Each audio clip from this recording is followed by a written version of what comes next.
Tyler Wagner, welcome to the NTM Growth Marketing Podcast. It is a pleasure to be speaking with you today. Thank you, man. I'm pumped to be here.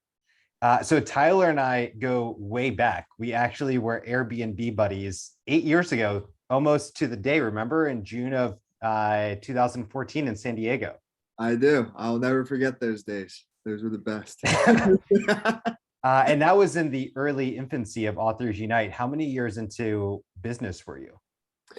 Oh, yeah. Okay. So I believe I got into the space when I was 19. So I think I've been in the business for about 11 years, but like the brand of Authors Unite is maybe 9 years or so. I think that was like right when we first. You were doing a split with a business partner around that time-ish, weren't you, or something? Yeah. So that's probably when the name changed around. So like, yeah, maybe Authors Unite's like 8 or 9, something in that area. So tell us a little bit to start off, your background in writing numerous best-selling books and how that's really fueled this company that you've built, which is, in my opinion, just a marketing powerhouse for authors. Thank you, man. I appreciate that. Yeah. So the kind of like the foundation of it is, that's what you want to hear, right? Like the backstory, kind of like right. What inspired its creation is. You also, if you want to interject, as you dropped out of college too, in this process, right? Yeah, so that's really where this story starts, is that when I was, that was when I was 19. And yes, and that's when me and my business partners met. So that makes sense. So when I was 19, I dropped out of college because I read The 4-Hour Workweek by Tim Ferriss. And I can't remember exactly what it was about the book, but it just kind of like opened my mind to the possibility of like running my own business in some sort of fashion. I remember it doing that. And then I decided to drop out. I go to this conference called Mastermind Talks, where I'm shortening it a little bit, but I was a volunteer for the conference. And one of the things like I noticed is like almost all the speakers, if not all of them, were best-selling authors. Like Tim Ferriss was the keynote speaker for that event. And I was like, okay, I'm 19. I got zero value to provide, in my opinion. So I was like, how do I get people to pay me money? Like, how does this work? How do I get people to like pay me to speak on stage? I wanted to be a public speaker. So I was like, I'll write a book. So that's why. So I wrote a book called Conference Crushing. And it's just like a little 70-page guide and just my 17 top tips on like how to maximize your time at conferences, and ended up doing pretty well. It hit Amazon bestseller, which 10 years ago, that was a way bigger deal than it is now. It's pretty easy to hit Amazon bestseller. We can get into all that if you'd like at some point, but regardless, from doing it, a bunch of people asked me like, dude, you just dropped out. Like, I thought you were like potentially like a failure. Like, I come from a small town. So like it was like dropout and like 6 months later bestseller, featured in like Inc. and stuff, like it was so dramatic. So either way, from there, I helped a few friends for free. They had the same results as me. And then, 11 years later, Authors Unite with like thousands of clients. So that's how it happened. I want to dive deep into that first, what I'll call almost mini case study, and you launching that Amazon bestseller. So that obviously had a genius marketing plan behind it to pull that off. So tell us a little bit about what was the marketing strategy way back then with Amazon bestseller status. Yeah, so what's cool. Without giving away your IP, as I know this is what you do for other people. Well, no, I'll actually say, so I can share how it works. And it's funny because it actually still works the same way to this day. But my first book, the way I did the marketing was actually different. The way you hit bestseller is the same. But what I did, and I think, and you'll definitely be able to relate to this, probably a lot of entrepreneurs can, is I just throw like everything against the wall and then I see what sticks and then I go from there. So my marketing strategy for Conference Crushing was like everything. Like I literally, I remember, if I could find it, I would love to see it so I could laugh at it. That'd be a great post for you. I know, like it's an Excel sheet, and it literally was like Snapchat every hour. Because Snapchat was around then. I know it seems crazy that was like 10 years ago, but I think it was. Regardless, it was like Snapchat, every social media. It was like I Facebook message every friend I had that like, hey, my book's out, buy it, leave a review. Like I went, talk about like guerrilla marketing. Like dude, I did that. So that's what it was. And then I forget the total amount of sales, but it was in the thousands. It got thousands of downloads, and then it hit the bestseller. And then that's when I realized, I was like, oh, wait a second, this Amazon thing, it's all categorical. And I was like, oh, you could actually hit bestseller on Amazon if you just only sold like 50 copies, you Mm. know, because not everyone, how do I word this without sounding funny? It's like, for me, because I have a lot of friends, because I build relationships, right? Like Mhm. that's what kind of my thing. Whereas other people, maybe they're more introverted. So like for them to have thousands of people buy just off of their network, Mm. that's, I didn't realize how different that was until I started helping others. And I would actually coach them, and I'd be like, hey, you know, just hit up all your Facebook friends and they'll all buy it and you'll become a bestseller.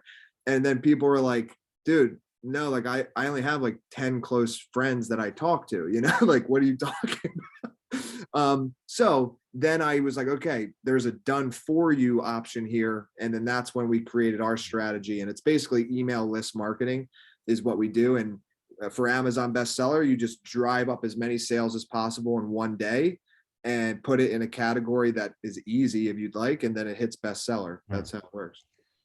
In recent years, though, you've now shifted to a few other categories with Wall Street Journal. What was the other one you mentioned?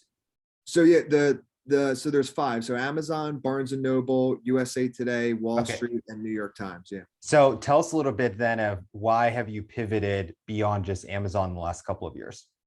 Yeah, so we pivoted there. I think that was like that was probably around 5 years ago. It was right around when I moved to Miami. So it was around then.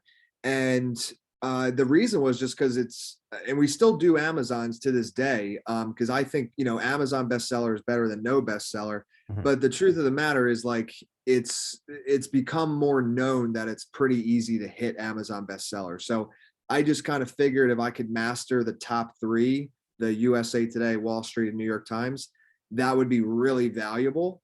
And then what I did after I figured them out, I started reaching out to publishers and creating partnerships with them. And now we do marketing for almost, I don't want to say every publisher, but like a lot of publishers, we do marketing for their authors.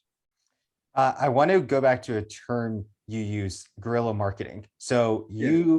my experience of you would be someone who loves guerrilla marketing, like staying up till 3 a.m. till your eyes bleed, just sending out 1,000 direct messages on Instagram. So tell us a little bit about what is guerrilla marketing to you, and is this something that you still are doing at Authors Unite, or is that a phase a decade ago that was your marketing channel?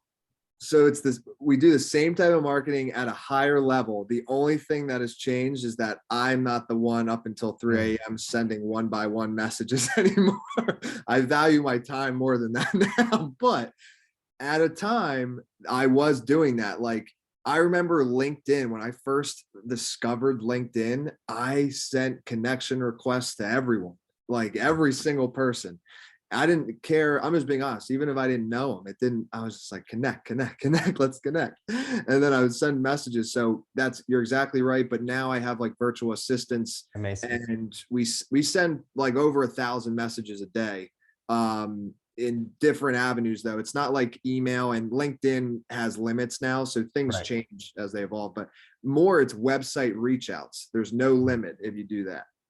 That's what I do. How do you do that reach out in that guerrilla marketing that doesn't come across as spam to that other person? I think actually you on Instagram, maybe it was even today when I was stalking you, did you take a screenshot and say like, oh, I hope this person appears on my podcast? It was a direct message. So Yeah, you yeah. still are doing it. Yeah. So this one, what I'll do is sometimes when I'm like, well, I guess I'm never like bored, but if I'm relaxing, right, and I have my phone. So that was Johnny Depp's lawyer. So Oh, okay. yeah. So what that was is somehow it like came across my feed because I wasn't following her before, but somehow it got on my Instagram somehow.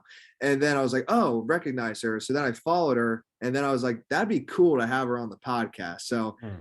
that was my screenshots. I just messaged her and was like, yo, you want to come on the pod? And then I was just like, fingers crossed, hope she responds. So, we'll see. I don't know if it'll happen, but yeah, so going back, how it doesn't look like spam. So there's no bots or anything, right? So these are like actual virtual assistants, and they send so say it's a book publisher, they send in the website contact form, it says potential collaboration as the subject line, and then it says, hey, their name, so it's personalized.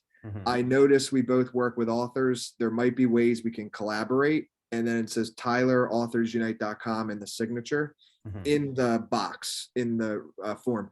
And that's what it is. So it's personalized, but it is a template. And I think why it works so well is there's really no pitch, right? And what tends to happen is out of those 1,000+ that we send, maybe, I'm just going to guess, I don't know the actual stats, but it's probably like maybe 40% respond. So that's like 400. That's pretty awesome. So, and the response, and I'm going off of LinkedIn too, which we do 1,000 per month because that's the limit on LinkedIn. And they'll respond and they'll just say, hey, Tyler, would love to learn more, right? Like, because it perks curiosity. Once you get the response, then I respond with a little bit more info. And then I say, if you're open to a short introduction call, here's my schedule link. It's connected, Calendly's integrated into my website. And then there's a pixel in there. So when they go to schedule, they're retargeted with all success stories of us. And then by the time they get on the call, they're ready to refer people. And that's the strategy. I like that approach and the personalization of it too. We, for our prior podcast, we had a bunch of scripts that we were emailing people, and I saw it to be good to have their first name and then add in their name maybe one or two more times and their company name within it too. So there were a couple of touch points of personalization. I love that. I saw a funny email the other day where they did it was like a deer, but it was they were making a joke, but it was the what would it be called, the thing to show in like MailChimp where it's like first name. So it was like dear first name. It was like ... just kidding, I've been in digital marketing for a while. I didn't mean to. No, I thought you enjoyed that joke, Andrew. I thought it was funny. It is. No, and see, that's the thing too, is I think with this stuff, I like to have fun with it. You know, like I'm not all like suit and tie with the stuff. And like, I think too, just a side note, I've never used them or even found any, but I have heard that there's actual bots that you could use for website contact forms.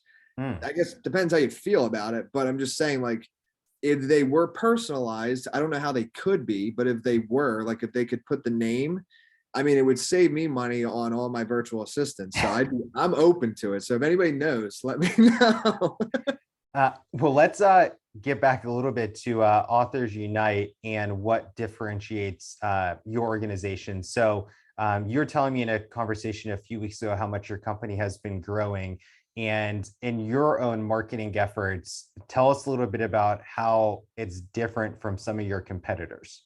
Without naming their name and trying to throw them under the bus, how are you guys different? Yeah, no, really how we're different. And there is no, there's nothing negative I could say about them, because the truth is, and and some people might not believe this, but like, we don't really have competitors. I can't actually think of a true competitor. And the reason is, and I'm sure they're going to come, and there are a few other people in the marketplace that can do these major bestseller lists. They don't have like our track record, but I know of a few that have done it. But regardless, my thought years ago was just like, I literally didn't know of any publisher that also did marketing. Like, it literally does not exist.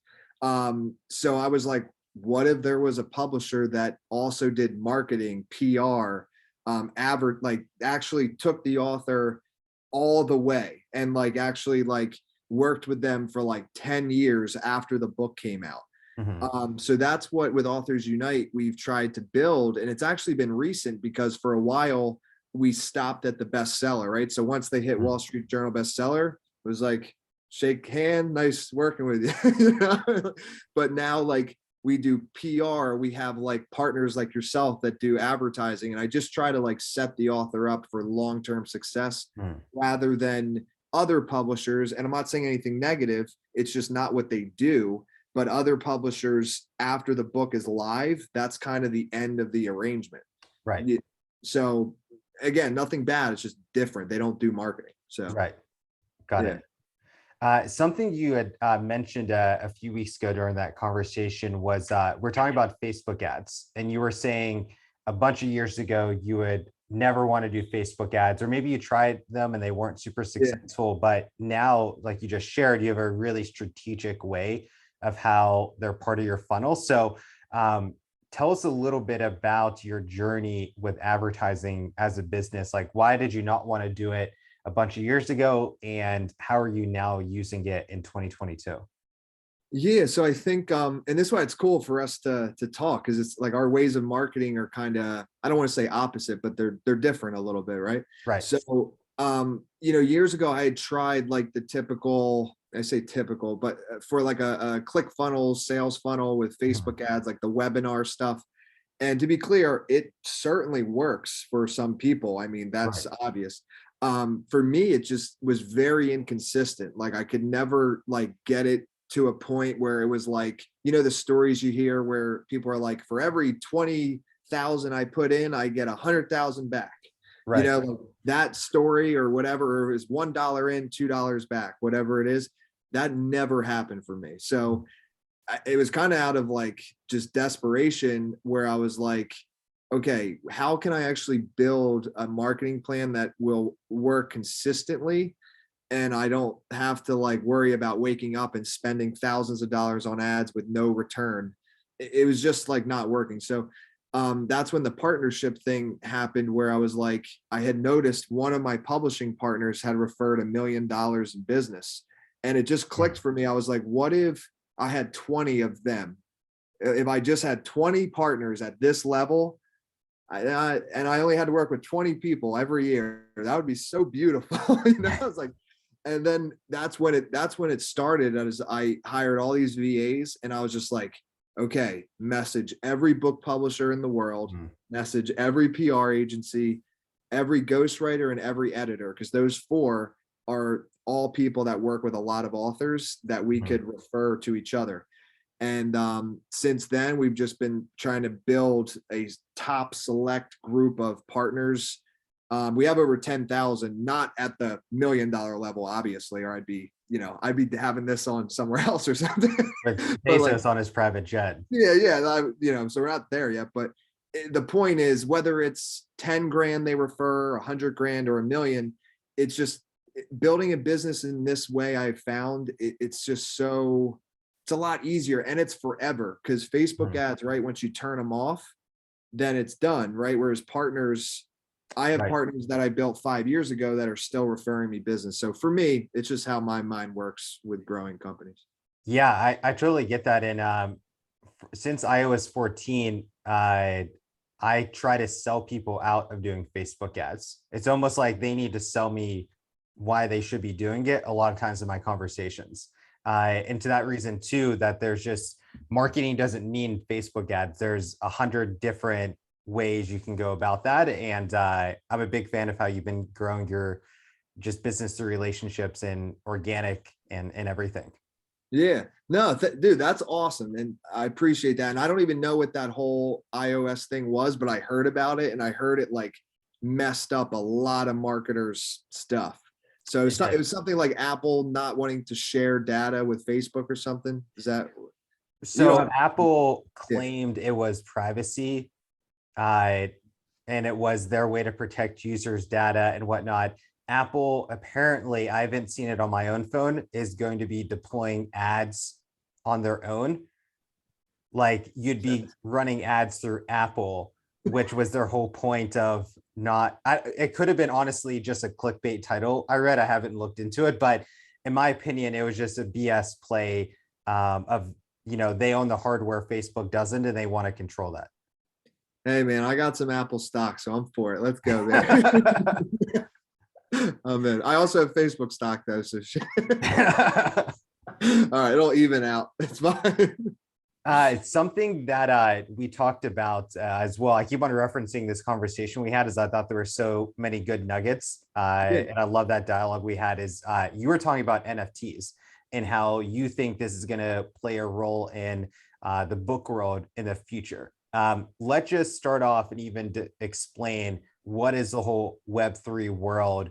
going to look like, and how do you think NFTs are going to be playing a role in books in the future? Perfect. Yeah. So before I answer that, I'll just say I'm not an expert in this field. So for terminology and stuff, bear with me. But I do live in Miami, and I'm friends with a lot of crypto people down here. So I know what I know. So I'll tell you a couple experiences. So like Web3, this was like a month or two ago. There was actually a woman who launched a book, and she had her book launch party in the metaverse. So it was very interesting. So it was literally like a literal like conference setting. And then she spoke, and then like all of our like dummies or whatever were in the audience. And there was literally people paid her to like advertise. There was literally advertising booths on the Wow. side. In the It was, metaverse? yeah, in the metaverse. And I was like, wow, this is so wild that it has come to this. Like this is so, and I don't mean it's bad. I just mean like, I think, a lot of people, it's very appealing to just stay home in comfortable clothes. I'm one of them. So I like, so I just thought it was interesting that it was an exact replica of a typical conference, but it was just in the metaverse. So that was really cool. She hit the bestseller list, Wall Street Journal, USA Today, I believe. So that was a success. And then as far as NFTs go, we're actually in the process of like building something similar to this. It's going to take a while. I mean, the tech behind it is really difficult, but from my understanding. So there's a company out there, royal.io. I think we were talking about this. And there's a way that musicians right now are selling like royalty shares of their songs. And then, with the NFT, there has to be like some like functionality or something behind it, right? So Right. to give you an example, the one, I can't remember who it was now, some Diplo, I think it was Diplo. And with the NFT, you got a percentage of the royalties for life of the song, plus you got like a free ticket to his conference for a year, something like that. So with authors, a song and a book, in my opinion, as far as this functioning goes, almost the same thing. So I think it would work for that. And I think it'll be a way for authors to almost take the place of an advance. So like people getting an advance like they did decades ago just doesn't happen anymore, Right. unless you're really famous. So this is a way you could have an NFT collection, and people could pay you to have a stake in the book's success, and then that's your advance that you can use to promote the book. So I think this will be interesting in my opinion. I'm a total book snob. Before I moved, I mean, I probably had 200 books, and my dream was to have a very snobby, like massive bookshelf behind me, so showing how smart and intellectual I was. Like, I don't buy clothes, I don't show off shoes, but books is my thing. And so with NFTs being that vehicle to show off whatever it is that's important to you, that's what clicked for me of, oh crap, books are gonna be NFTs, and I'll be able to show my wallet how smart I am in the future. Yes, I love that. I'm not kidding. Every time, it's almost like an intimidating thing too. I'm an avid reader too, but I do Audible. So some Right. people debate that if you listen, is it really reading? I think it is. It's reading, yeah. Yeah. But regardless, whenever I hop on a Zoom with someone and they have what you're talking about, like that, it's like wood and it's this huge library connection. You're just like, damn, They're smart. yeah, they must. Yeah. It's true, man. It works. And throw in some glasses, you're set. Let's talk about some marketing you're currently doing at Authors Unite. What is a marketing challenge you're currently experiencing? Marketing challenge. Well, the thing I love about marketing and that I hate about it, it's like a paradox there, is that it's endless possibilities. I love that. But the thing I don't like is it is the reason my brain never stops talking to me. I love to calm down, because I guess the challenge would be is still to this day, even though I'm using Facebook ads in a retargeting way, which works effectively and it's very cheap. I mean, I think we're spending now like $10 to $20 a day on that. But retargeting ads aren't very expensive.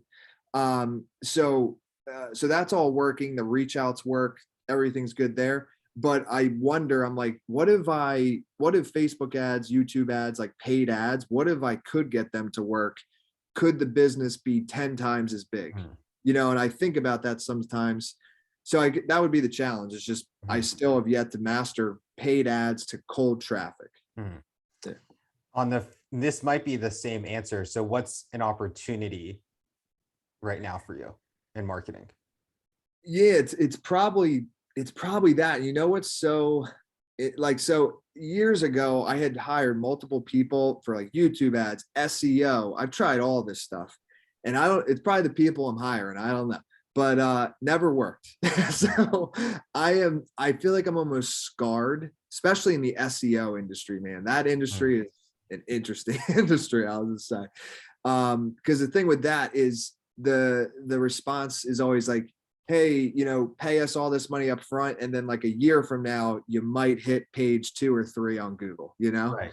And like I just can't. Maybe I have patience problems. I just can't wait. I don't know what's happening. So regardless, I think an opportunity would be like to find to potentially do that. Like we don't even need to do it, but I wonder if we did it, if we would grow quicker. So Mhm. yeah, same answer, but I gave you more detail. Love it. So in 10 years, I'm sure you've had a marketing fail. Tell us about a marketing fail that you experienced and a little bit of, your postpartum, what happened that led to that. Um, And it could just be simply a DM you sent to someone and they're like, why would you even message me? This is embarrassing. no. Well, that's probably happened. That's definitely happened. And we've messaged because I have virtual assistants just like going at it like crazy. So we've messaged like people like multiple times, like, and they're like, dude, you just talked to me an hour ago and now you're asking me to collaborate again. Like that all happens. Right. And it's whatever, it happens. But what came to mind, honestly, is earlier on in the career, when I started this, right? Like, and I think this for a lot of people in the beginning, I would accept any client, right? Because Mhm. money, I just saw money. I was just like, dude, like I need money. Like I Right. need. So I remember in San Diego, there was this one client. I probably shouldn't say her name anyway, but I can't remember it. But If there was it a was client. around when we were living together, I know who exactly what you're talking about. And I know this, you don't need to share the spillover. I know the offline, if it's the person I'm thinking of. It probably is. Yeah. Because this didn't happen often. Right. But like this was somebody that I knew, when you have that just feeling in your gut, you just know you're like, Right. there's going to be issues. But Yeah. I like totally denied it. I was like, no, like take the money, stop. And then I did. And then what do you know, like 3 months later, she basically was just like, I want a refund, like I don't want to do this anymore. Like it wasn't that our work wasn't good, we didn't even like get to the point of launching the book yet, and she was Mhm. basically just creating all these issues. This is how I remember it. Nothing was my fault, right? But like, Right. um and regardless though, that's what made me learn. And just like you had said, I think before we were hitting record, where or maybe it was during this, where it's just like, I only want to work with people that I know I can help and that I know it's going to be like a good experience for both of us. And now I'm Mhm. in a place where it's like, you can always make more money, but like I'm not in a place where I'm going to accept money if I am questioning if the experience is going to be good. Mhm. It's just not at that place anymore. So I think those were my biggest marketing fails. It probably happened like 3 to 5 times in my whole career, which ain't bad, but like, dude, they are when a client, I just don't know how else to say it. Like I try to save it, but you end up spending so much energy. If you just let it go and focus on your good clients, it ends up being way better. So I don't know. I That's love what. that. I've experienced that myself. I'll say my marketing fail is the fact that if you're watching this on video right now, I look very angelic. And so Beautiful. the reason is that, so I'm at an Airbnb this week. Long story, our roommate had COVID and we all work from home and it's a tiny condo. So there just wasn't, an area where, we could just have peace of mind and work this week. And For so sure. I'm at an Airbnb and I did not think about what the lighting impact was going to be in my workstation right now. So that's why I look all angelic right now, as I'm not in my normal office It looking. is beautiful though, man. It almost, for some reason, it's reminding me of like at a wedding, like the thing that comes over the woman's. So it's just like, I do. It's all I want to say to you right now. I do. Well, with that being said, we'll see if we put this out on video. It might be just an audio. We'll figure that out. But I'll own this is my marketing fail. Okay, fair enough. I want to hear your answer to this question. It does relate to what you just shared. And in my experience with you over the years, you're extremely passionate about your business, helping your clients, and in my opinion, being ethical in your marketing. So tell us a little bit, in your opinion, about how marketing can be used for good. Yeah, well, I think, well, here's how. So our actual, and I guess you'd call it mission statement. Maybe that's bad. I've never gotten caught up in all that, like exactly like mission, vision. And I think it's a good thing. It's just never, I'm not that, I don't know, professional, let's say. But on our website, our mission statement says, by helping authors succeed, we help the world succeed. We believe by helping authors succeed, we help the world succeed. So that kind of hit me early on, where I was just like, okay, root word of authority is author. So if I can help authors succeed, inevitably that trickles down, because if I can get more books in people's hands, the author wins. And then the more people that read the books, they learn more. So that helps everybody. So I think the best example I could give there is like, I'm focused on the authorities, if you will, or the people that have knowledge that are willing to put it in a book. And I'm just focused on them, knowing that if my marketing helps them, it'll help everyone else. So I think that's how. Love it. So we have two more questions. The first one is, if I magically wrote you a check for your entire marketing budget from last year, where would you want to allocate this capital? So, this is a cool question, because like our marketing budget's so low that like, because it's really just the virtual assistants doing the messaging. I'd probably say, Andrew, come to Miami for a month and I'll take you out to dinner every night. That's what I'd say. No, that's a perfect, and I love how you didn't say like, I'm going to invest more in Facebook ads, because that goes back to what you said before of your a relationship person, and the highest leverage thing that you could do. You should invest in like someone a lot more influential than me, like Tim Ferriss or Jesse Itzler or someone, but you'd invest that back in your relationships. 100. Oh yeah. 100%, man. Because it would be, like it, well, and wait, are you the one writing me the check? I'm writing you the check. Yeah. Well, then in it's this you, scenario, man. We're going on a trip. Actually, you're not coming to Miami. We're going somewhere I've never been or something. I don't know where, but we're having a good time. We're writing it off. Business expense, man. So the last question today is, what's the best purchase you made under $100, either personally or professionally, in the last 6 months, and why? Oh, this one's tough. Okay, under $100. Let me think about this. Wow, that's probably, this is just what's coming up, is probably like gifting. So sometimes I'll just randomly like gift friends like books. I like gifting books that after I have like read them, if I think it would like hit home with that person, I'll just randomly send it.